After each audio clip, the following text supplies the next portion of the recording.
Bismillahirrahmanirrahim. So dear student, question is use the horizontal line test to determine whether the function is 1 to 1. ठीक है. सो horizontal line test को हम geometric test भी कहते हैं. ठीक है. और इस टेस्ट में हमें क्या करना होता है, if some horizontal line intersect the graph function के ग्राफ पहले बनाएंगे. ये जो हमारे पास फंक्शन गिवन है इसका पहले ग्राफ क्रिएट करेंगे और इसके ग्राफ पे देखेंगे कि कोई हॉरिजॉन्टल लाइन इंटरसेक्ट तो नहीं कर रही फंक्शन की मोर देन वंस, एक से ज़्यादा जगह पे इंटरसेक्ट तो नहीं करी. जैसे कि हमारे पास फर्स्ट फंक्शन के अंदर यहाँ पर हमने एक हॉरिजॉन्टल लाइन ड्रॉ करी तो ये यहाँ पर इंटरसेक्ट कर रही है और सेकंड यहाँ पर इंटरसेक्ट कर रही है. इसका मतलब ये हुआ कि this function is not 1 to 1. ये फंक्शन हमारे पास 1 to 1 नहीं है. क्यों नहीं है? देखिए हमारे पास 1 to 1 की डेफिनेशन, अलजेब्रिक डेफिनेशन क्या होती है कि अब function is said to be 1 to 1 और इंजेक्टिव. 1 to 1 फंक्शन को आप इंजेक्टिव भी कहते हैं इफ f of x1, यानी कि आपने इस फंक्शन के अंदर कोई इनपुट रखा. ठीक है, फंक्शन के अंदर कोई इनपुट रखा और इक्वल आ जाए वो फंक्शन के अंदर सेकंड इनपुट के. इसका मतलब क्या हुआ कि फंक्शन एक वैल्यू के ऊपर जो आंसर दे रहा है दूसरी वैल्यू पर भी वही आंसर दे रहा है. तो ये जब भी पॉसिबल होना चाहिए जब आप जो इनपुट रख रहे हैं x1 और x2 वो दोनों बराबर हैं. इसको हम एक और तरीके से समझ सकते हैं कि अगर जैसे कि आपने यहाँ पर इनपुट रखा फंक्शन का 2, ठीक है, तो यहाँ पर भी जो आंसर आ रहा है वो 2 पर ही आना चाहिए. 2 के अलावा कोई ऐसा नंबर नहीं होना चाहिए जिसके ऊपर वही सेम आंसर आ जाए. This implies that x1 is equal to x2.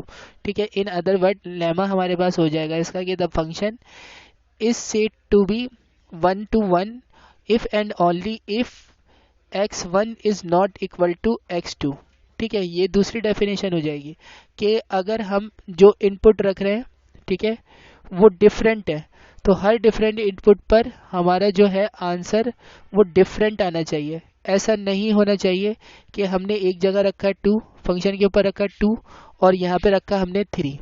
ठीक है, तो 2 और 3 के ऊपर हमें सेम आंसर मिल जाए, ऐसा नहीं होना चाहिए. तो ये दो कंडीशनें होती है कि आपके पास 2 और 3 के ऊपर आंसर सेम नहीं मिलना चाहिए और अगर किसी जगह पर आंसर सेम है तो वो नंबर भी सेम ही होंगे, यानी कि x1 और x2 जो है वो सेम होंगे. ठीक है, एक और तरीके से हम इसको समझते हैं कि अगर हमने यहाँ पर एक डोमेन ली फंक्शन की डोमेन, ठीक है, और ये है इसकी रेंज, यानी कि जहाँ पर फंक्शन वैल्यू दे रहा है अपनी.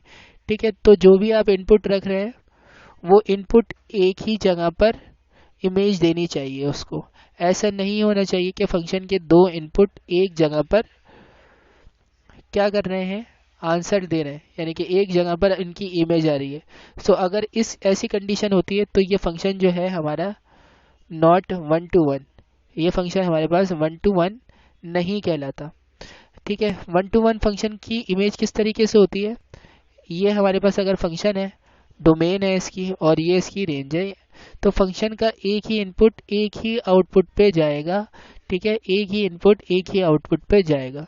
So this is a very clear example of 1 to 1 function. ठीक है, सो अब देखिए यहाँ पर हमारे पास क्वेश्चन है कि फंक्शन हमारे पास गिवन है 3x+2. ठीक है, तो हॉरिजॉन्टल लाइन टेस्ट करने के लिए हम क्या करेंगे, सबसे पहले फंक्शन का ग्राफ ड्रॉ करेंगे. अब ग्राफ ड्रॉ कैसे किया जाता है, ये जो आपके पास फंक्शन है ये f ऑफ x हमेशा याद रखिएगा, f ऑफ x जो होता है हमारे पास ये y एक्सिस की वैल्यू होती है.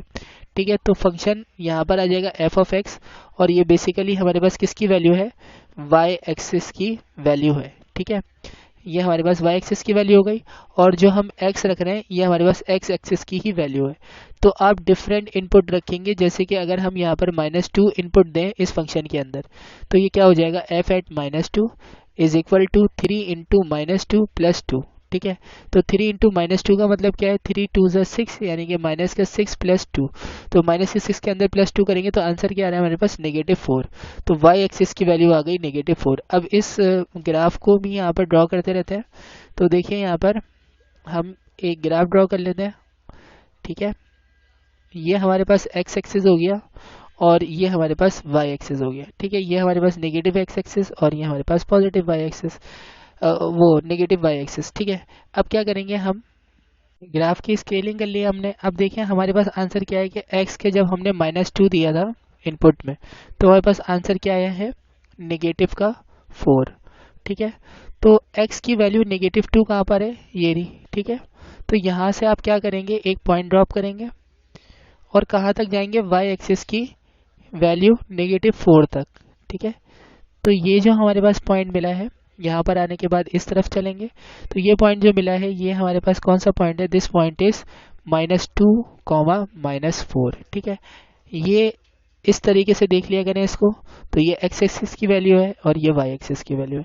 तो x एक्सिस की -2 पर y एक्सिस की वैल्यू क्या है, -4। ठीक है, इसी तरीके से हम -1 और -1 के ऊपर जब इनपुट दे रहे हैं, तो देखिए अगर हम यहाँ पर इनपुट चेंज करते हैं अपना और इनपुट देते हैं हम इस बार -1, यानी कि f की वैल्यू अगर हम -1 पे चेक करें तो फंक्शन की वैल्यू क्या आएगी, 3 इंटू -1 प्लस 2। ठीक है, तो 3 इंटू -1 यानी कि -3 प्लस 2।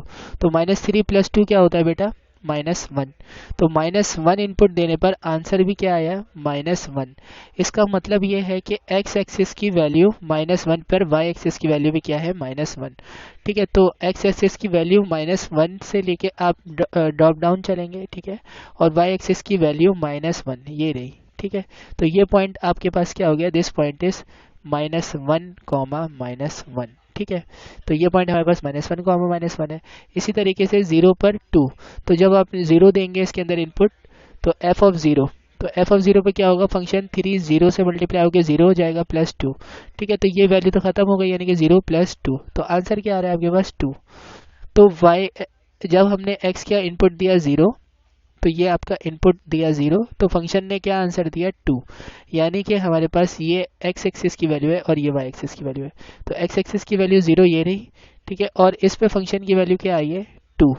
तो ये पॉइंट क्या हो गया हमारे पास, 0, 2। ठीक है, इसके बाद फिर हमारे पास 1, 5 है। तो अब हम इसे डायरेक्टली प्लॉट कर लेते हैं कि जब हम फंक्शन के अंदर 1 पुट करेंगे तो हमारे पास आंसर क्या आएगा, 3 इंटू 1 हो जाएगा। ठीक है, और +2, जो भी आप इनपुट दे रहे हैं वो x से रिप्लेस होगा ना, तो 3 1 3 और +2, तो ये इक्वल आ गया हमारे पास 5 के। तो x एक्सिस के 1, जब यानी कि जब हमने 1 इनपुट दिया तो y एक्सिस की वैल्यू आ गई है 5। तो 1 के ऊपर 5, तो x एक्सिस का +1 ये रहा। ठीक है, इससे 5 वैल्यू चाहिए, तो y एक्सिस की पॉजिटिव y से स्टार्ट करेंगे, x एक्सिस के 1 तक चलना, वॉक करेंगे, उसके बाद यहाँ से ड्रॉप डाउन आ जाएंगे। ठीक है, तो ये जो पॉइंट है हमारे पास, इसको थोड़ा सा करेक्ट कर लेते हैं। ये इस तरीके से हमारे पास पॉइंट आ रहा है। ठीक है, तो ये वाला पॉइंट क्या था हमारे पास, 0, 2। तो इसको यहाँ पे दोबारा से लिख देते हैं। अच्छा, तो ये जो इंटरसेक्टिंग पॉइंट है जहाँ पर ये दोनों लाइन इंटरसेक्ट हो रही हैं, ये पॉइंट कौन सा है हमारे पास, 1, 5। ठीक है, अब क्या करेंगे, अब जस्ट हम यहाँ पर इन इन पॉइंट्स को ज्वाइन कर लेंगे। ठीक है, हम 2, 8 पे नहीं जा रहे, हम यहीं से पॉइंट को, जब हम ग्राफ ड्रॉ करेंगे तो हमें फंक्शन का नेचर पता चल जाएगा। ठीक है, तो ये जो पॉइंट आए हैं आपके पास, कलर चेंज करते हैं, तो इन पॉइंट से हम क्या करेंगे, लाइन पास करा देंगे। ठीक है, तो फंक्शन आपका इस तरीके से है और ये कंटिन्यू अभी और कंटिन्यू चलता रहेगा।